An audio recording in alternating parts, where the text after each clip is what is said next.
All right, Internet, we're live. I'm Chuck the Liberty Geek. Ravnica's the best guild in Magic the Gathering. I'm sorry. Ravnica's the best plane in Magic the Gathering. Radkos is the best guild in Ravnica. Let's talk some anarchy. So, today I want to talk about how do we bring more geeks into the fold, the voluntary anarchy fold. Like I said last week, I am an anarcho-capitalist. By extension, I am also a voluntarist, and I think that nerds, geeks, whatever you want to call them, whatever you want to call us, we can have. Whoops. There we go. Sorry, I had my stream running in the background. Anyways, it's a passionate group. We're always really passionate about our hobbies, right? So I figure that kind of passion is needed in the movement of liberty, voluntarism.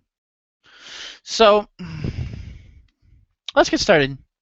There's all kinds of nerds, geeks, whatever you want to call them. They each have their own little hobbies. Personally, I'm a gamer of all types, but I'm also a little bit of a techie. A little bit. But I figure I'll cover some bases, but I'll start with what I know best. Gamers. Gamers of all types. So, I want to start with video games, because not necessarily in the United States, but lots of other countries, it has been screwed with again and again and again by governments. So, the problem with most gamers in general, let's go with gamers this time. The problem with most gamers in general is they tend to say they don't care about politics. Because, well, understandably, it doesn't really affect their hobby, so they think. At least that's how the American ones feel, from what I understand. But it really does. It really does. You know what I'm saying? Oh, I shouldn't have said that. But it's true, okay? I mean, think about this. Let's go with, for a good first example, let's go with Germany, okay? Germany has been notorious for censorship, and I mean notorious for censorship. Let's think about the first thing that comes to my mind is Left 4 Dead 2. Okay, in case you don't know what Left 4 Dead 2 is, Left 4 Dead 2 is a video game that came out roughly about oh please come on. It came out roughly about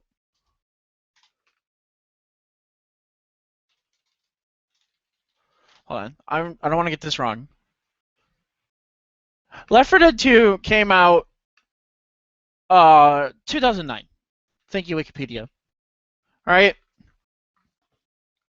So this came in 2009. It was going to be banned in Germany. Germany has a lot of issues when it comes to banning violent video games, okay? Keyword being violent, allegedly. So, first off, a lot of the fans, maybe not the younger people, but a lot of the, older fans with a little bit of disposable income know that Left 4 Dead, especially Left 4 Dead 2, is about killing zombies. It's a 4-player co-op zombie survival game. You and 4 players, or 4 AI, or 3 other AI if you're playing by yourself, go from point A to point B. That's it. It's a series of going from point A to point B with your buddies, trying to stay alive at various stages of difficulty. Now, in the rest of the worlds the rest of the countries that got it, it was slaying zombies, pure and simple. Zombies would bleed when they got shot. Sometimes they would have limbs come off their bodies. It was run on the Source engine, which is very renowned as a physics engine when it comes to gaming. So there's a lot of body parts flying everywhere when you shoot them with specific weapons. It's really fun, right? But in Germany, the German government told Valve, which was the development studio, look, you either have to censor your game or it can't come out at all. So when a status gamer says, well, how does the government affect my hobby? Why should I care? You can look at Germany, for example, and say, well, something very relevant, Left 4 Dead. Did you know that they had to censor out, they couldn't make, zombies could not be torn apart from limb, and they also had to make all the blood green to make it seem less like killing humans in their game before the German public could play the game. Now, what's funny about this is there are still workarounds if you play on the PC on Steam. So one of the funny things is if you buy the game on a German account, it's censored, right? It's your German native language, but it's censored and it has the German censored version. But now if you have a friend in Austria with an Austrian account where they also speak German, you get the uncensored version of the game, and they send you through Steam the Austrian version. And now that government censorship plan was completely pointless because they can just have an Austrian friend get the game for them and maybe pay them back or whatever, because it works. I don't know if you can still do that, but Valve, I believe, honors the other ones that have done that in the past, and they don't get rid of that. So another great example of this, when they say, well, that's just one incident, you can also give them Australia. Now, Australia is notorious for this, okay? In Australia, it is law. It is mandated by Australian law that a video game cannot be sold in their country unless their local government ratings board, which gives like the ratings for what age is appropriate or what age group is appropriate for the game, and they say you cannot play this game unless you're this age, is what they tell you. But if the board refuses to even look at the game, it can't be sold at all, effectively banning it. And this is a government thing, okay? I want to make that clear. So, Mortal Kombat, the latest Mortal Kombat, I believe it was Mortal Kombat 8, something like that. The Mortal Kombat reboot. It comes out in all over the world, except Australia. It can't come out in Australia. The government board, ratings board, just refused to even look at the game. Refused. I mean, it drives me absolutely nuts that they would refuse something like that. Because, you know, there will always be people, no matter what, that there will always be the user case of the parent bought their kid the violent video game and go, oh no, I bought my kid a violent video game. Shame on you developers for making the game. And you know what? Fine. You have the right to feel that way. But on the other hand, there's people who do know what they're getting into, and why should it be ruined for them? I mean, it's absolutely crazy ridiculous. I mean, another good example of banned games is, well, here, I'll even show you. Let's go. We're gonna do a screen share. You guys ready? All right. Whoops, wrong screen share. Sorry. Hold on. My mistake. We're all still learning the system. This is the one. This is the one I wanted to share. All right. So let's look at this. We have all these countries where video games have been banned. All right. Let's look at some. Let's look at a few. EverQuest, banned in Brazil. Now, what is EverQuest? EverQuest is a very old school MMORPG, massively multiplayer online role-playing game. Think of like World of Warcraft. A lot of people have heard of World of Warcraft. EverQuest is kind of like what inspired World of Warcraft. And it was banned in EverQuest because of references, of X-18 references, which I'm assuming means maybe it had some adult themes to it. But I can't confirm that for sure. Now, there have also been other censored. China has banned less games than Brazil, which is funny. But Battlefield 4. This was a huge one. So why was it banned in Battlefield 4? Well, according to China, because of the fact that China was the antagonists, of the of the game, they felt that it was discrediting China as a whole. You know, like it just basically said, "Hey, China's a bad nation." Now, whether they are or not is up to a debate. My personal opinions aside, they banned a perfectly reasonable game, Battlefield 4. Violence, yes, of course. It's a war game. It's going to be violent. That's kind of the whole point of Battlefield. And, I mean, look, when a gamer basically says, well, this doesn't really affect my hobby, you can look at them and say, are you kidding me? Pull up that Wikipedia page of banned video games. Here, I'll do it again. Look at that. Banned video games. Brazil, Germany, look at that.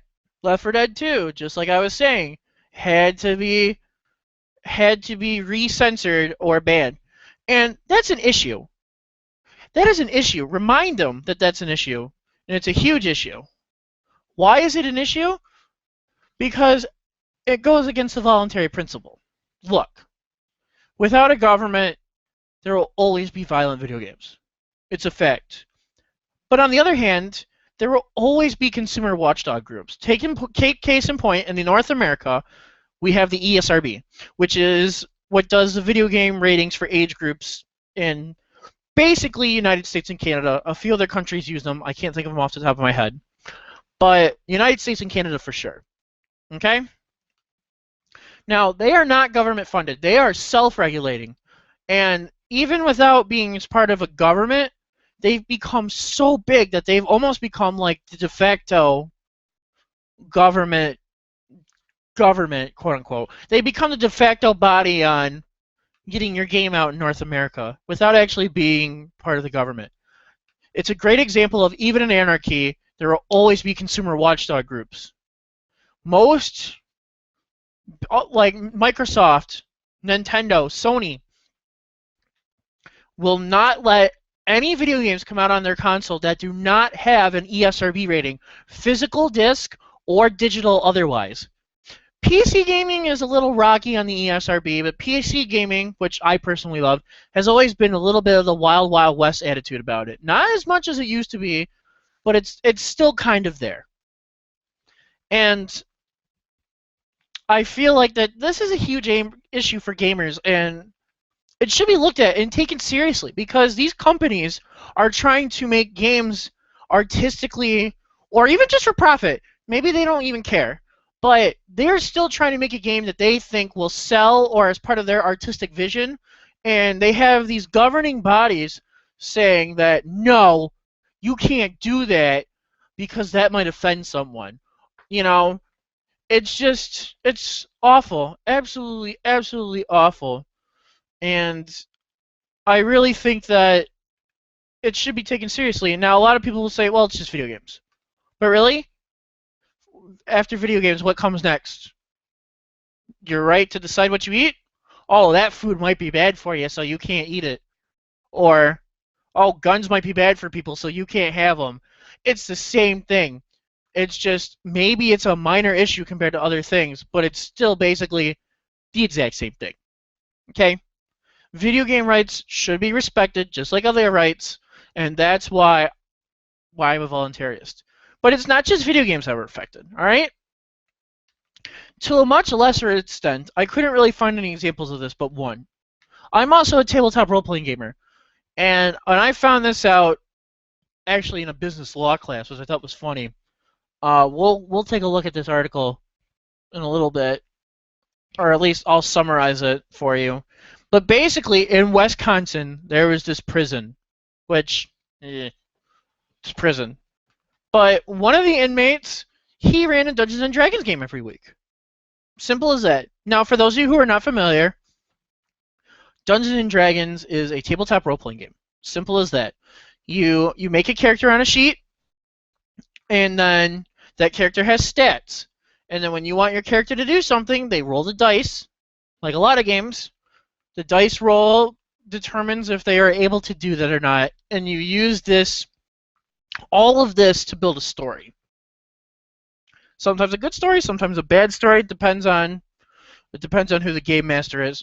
Completely different topic, not even about anarchy. So, this guy was trying to, I believe he was in prison for life because he killed someone. Okay, whatever. He killed someone. That's bad, yes, but he was just trying to run a Dungeons and Dragons game.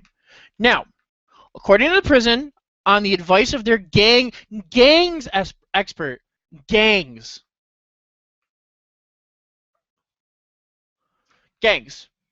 According to their gangs expert, the prison should ban any playing of Dungeons and Dragons because of the following reasons. And I will quote these reasons directly. You guys are gonna love this. All right, talk about screwing with liberty. He was banned for, well, according to them, dice rolling. According to them, dice rolling was bad because it taught gambling in a prison, right? Which is funny because I guess it's kind of like gambling, but really, there's nothing real actually being wagered or anything like that. Sorry, I'm bringing it up to the proper monitor so I can read the article. So it promotes gambling, and it also fosters, this is quote, Dungeons and Dragons could, quote, foster an inmate's obsession with escaping from real-life correctional environment, fostering hostility and violence and escape behavior. Well, no shit! It's a role-playing game. The whole point is to escape from reality. Okay? You're screwing with a guy's hobby here. Whether he's in prison or not, whatever he did, it's a very, very, very, very, very non-harmful, very non-violent hobby. Yes, some of the games have violent content in the stories. It's fiction, all right? Fiction. And it drives me bonkers. So there's that. And I mean, escape mentality, like, are we talking like escaping reality, or are we talking trying to escape from the prison? Because there's lots of people that have tried to play or who have tried to escape from prison without ever playing Dungeons and Dragons. It's ridiculous. It's silly. So I figured, why can't we just let these people play their games? Why can't we just let the gamers go completely untouched with their hobbies? You know, it's completely crazy. And I'd like to talk about, one other thing, and then I'll go to some comments. Maybe some guests have some ideas as well. But for the techies out there, okay, how does it affect the techies? Well, let's look at how about everything the NSA does, right? A government spying on you with the ability to throw you in a cage at gunpoint? Yeah. I mean, look what they did to Snowden, right? One of the biggest names in technology right now, not because he invented anything, but for stopping corruption and,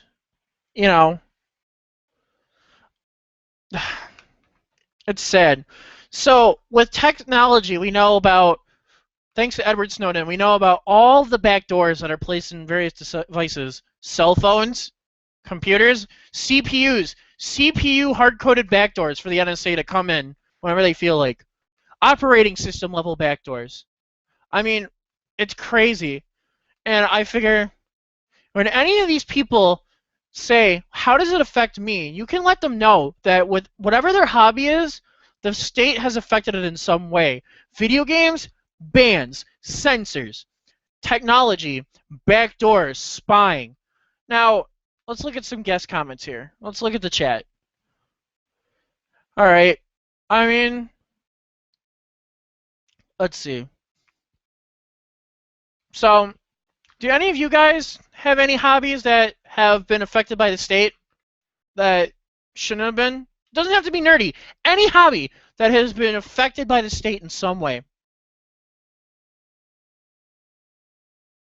And while they're talking about that, because there is a delay, I would like to thank Michael Shanklin and the Voluntary Virtues Network for giving me a chance to get my message out there, which is basically voluntarism for geeks, nerds, and other sorts of people who just want to do what they want and be left alone because it's not hurting anyone. You know what I'm saying?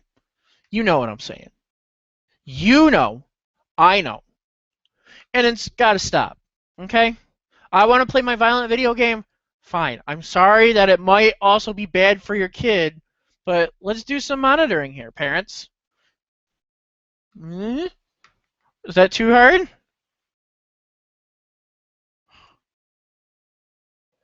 I mean, okay. So, enough about that. Thank you again, Michael Shanklin, for starting up the Voluntary Virtues Network and for giving me a chance to spread my show. It's been great. I've had a blast so far. And thank you guys for watching. My first episode has almost broken 100 views. We're at 93 views, I think, which is crazy. I never would have thought I gotten that. I never even got that on my other show. While I'm waiting for some interesting answers, I'd like to point out that I also have another channel with a friend of mine. You can find us at the Atlantic Bromance. My other half of that, my friend Matt, who is the other host of that channel, would like to remind people that that channel is strictly non-political and is strictly gaming and other nerd hobbies only, not politics. But if you want to see the other side of me, go on ahead. There's links in the description when this video's up. All right. So, other hobbies that have come up. Slipknot, JRW 1993, says that manga was affected. And that's true, especially in Japanese governments. So, for those who don't know, manga is a Japanese comic book, basically. A lot of popular mangas get turned into Japanese animes, which are like cartoons for the uninitiated, but better. They're way better. Wall Scroll right there. Hellsing. Great show. Anyways, so in Japan, there's been a lot of issues with manga. And, well, let's just say a couple of... They have a very interesting culture. Let's leave it at interesting. And I think that it's still an issue there because these artists, no matter how weird or bizarre, they want to tell this story. They know who this story is intended for. And yet the government will continuously come out and say, no, this story is too much, censor it. I don't like this scene. You have to censor it in some way. JoJo's Bizarre Adventure. Boom. All right, let's talk about that. So in the part 3 of JoJo's Bizarre Adventure is about these group of people looking for this vampire, and he happens to be in Egypt. And it happens to be 80s Egypt, when this is after Islam has become a very big part of Egypt's culture. And in the manga, there's this scene where the main character is fighting the main villain in Egypt, and they notice that later, like 20 years later, the Muslim Brotherhood, which I'm not knocking, okay? It's their culture. It's their right to have their feelings about their culture. But they noticed that the manga's creator, Araki, had drawn the characters fighting on top of mosques and destroying them as part of the battle. Not intentionally, it's just part of the battle. And, you know, so they had to censor that. And I believe the Muslim Brotherhood has some really big political pull in Egypt. So there could have been sanctions. I do know that it did cause one of the anime adaptations of JoJo's Bizarre Adventure Part 3, an OVA adaptation, to completely be stopped. No more selling. I mean, it's absolutely crazy. It's crazy. It's really crazy. These artists are just trying to tell a story, and all these people, especially governments, are saying, censor that, censor that, censor that. You cannot have this, this, and this, and this in your story. What if they want to touch on something that everyone else is afraid to touch on? Right. That's kind of how I feel about that. I guess I went a little tirade on something that not many people would know about. Oops. That's kind of the point of this show. Deal with it. As for anything else, I'm looking at the chat for any last-minute suggestions of hobbies that they had affected by this. let's see. China was banned in Battlefield. Yes, and we already discussed that in the show. There's a lot of not as many games have banned in China as I thought, but Battlefield was a huge one, and it got pretty crazy. Uh, I'm not seeing anything from the chat. Any last answers? Uh, oh, I didn't know about that. That's an interesting one, Slipknot. Do you know which one it was? According to Slipknot in the chat, Slipknot JRW 1993, thank you, says that there was a manga that was recently banned for not condemning incest.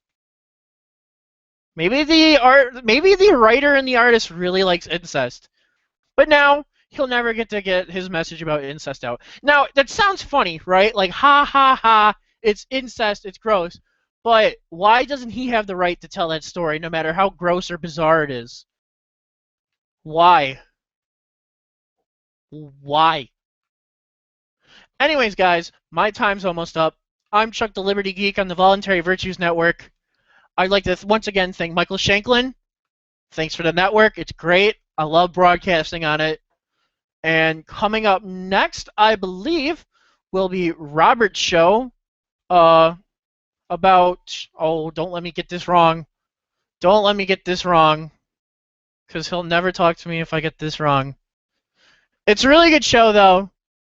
It's about the trivium process, and I don't want to give away too much because it's his area of expertise, but basically it's how, from what I understand, and maybe I'm wrong, maybe he'll correct me, but the way I understand it is it's using language to control the thought process of fellow humans. So once again, catch that at 10 o'clock Eastern Time. I'd like to thank Voluntary Virtue Network once again. This is Chuck the Liberty Geek, signing out. See you next week.